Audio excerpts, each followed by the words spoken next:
শুরু করছি মহান সৃষ্টিকর্তার নামে, যিনি আমাদের অনেক বেশি দিয়েছেন, কিন্তু চিন্তা ভাবনা কেন জানি নিজের কাছে রেখে দিয়েছেন। আমি একটি ভিডিওর মাধ্যমে কিছু ট্রাই করেছি যে ইংলিশে কথা বলার। এখানে বর্তমান যুগে ইংলিশে কথা বলা তো অপরাধ কিছু না, এটা তো দেশের জন্য একটি ভালো খবর। বিষয়টা হচ্ছে, আমি ওই ভিডিওর মাধ্যমে ইংলিশে কথা বলার মাধ্যমে বেশ কিছু ভুলভাল ইংলিশ বলেছি। এটা কি আমার খুব বেশি অপরাধ?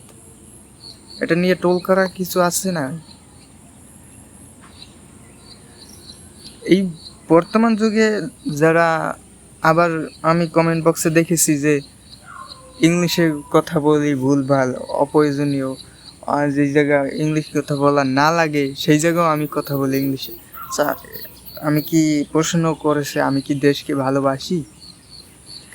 এখানে হ্যাঁ, আমি দেশকে ভালোবাসি, তবে ইংলিশটা কি দেশের প্রয়োজন না বর্তমান যুগে? অবশ্যই প্রয়োজন।